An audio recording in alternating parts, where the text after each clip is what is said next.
রাদিয়াল্লাহু তাআলা আনহুর জামানায় এক ছেলে ফজরের নামাজে যুবক যাচ্ছে, নামাজের মধ্যে যাওয়ার সময় রাস্তায় এক মহিলা তাকে ডাক দিছে, আসো জেনার জন্য আসো, জেনার জন্য আসো।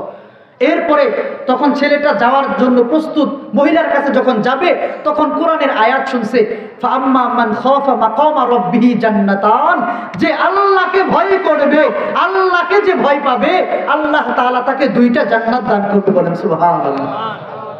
ছেলে বলে আমি তখন ভয় পেয়ে গেছি। ছেলে তখন চিৎকার দিয়ে অজ্ঞান হয়ে গেছে।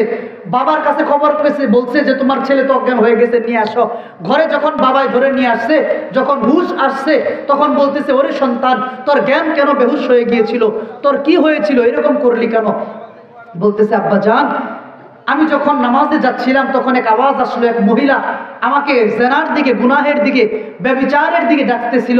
আমি তার দিকে যাইতেছিলাম, তখন আওয়াজ শুনলাম, কোরআনের আয়াত শুনলাম, ফাআম্মা মান খাফা মাকামা রাব্বিহি জান্নাতান, আল্লাহকে যে ভয় করবে, আল্লাহকে যে ভয় করবে, আল্লাহ তাকে দুইটা জান্নাত দিবে। সুবহানাল্লাহ।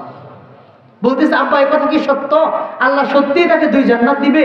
বাবা বলতেছে, আল্লাহর ওয়াদা অবশ্যই সত্য হবে। ছেলে এক চিৎকার দিছে, এক চিৎকার দিয়ে তার রূহটা বের হয়ে গেছে। সুবহানাল্লাহ। মানুষে তাকে দাফন করে ফেলছে।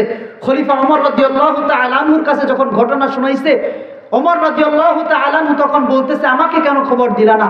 এত নেক বাচ্চার জানাজায় আমিও শরীক হতাম, আমাকে কেন তোমরা খবর দিলা না? আসো, আমাকে তার কবরের কাছে নিয়ে যাও, আমি তার কবর জিয়ারত করতে চাই। যখন কবরের কাছে নিয়ে গেছে, ওমর ইবনুল খাত্তাব তখন বলতেছে, ওই বালক, তুই তো অনেক নেককার ছিলি, আল্লাহ রব্বুল আলামিনের ভয়ে তুই জান দিয়ে দিস, আল্লাহ রব্বুল আলামিন আমার মনে হয় তোমাকে দুইটা জান্নাত দিছে। কবর থেকে তখন আওয়াজ আসতেছে, ও খলিফাতুল মুসলিমিন, আল্লাহর ওয়াদা সত্য, মনে হয় না আল্লাহ সত্যি আমাকে দুইটা জান্নাত দিছে।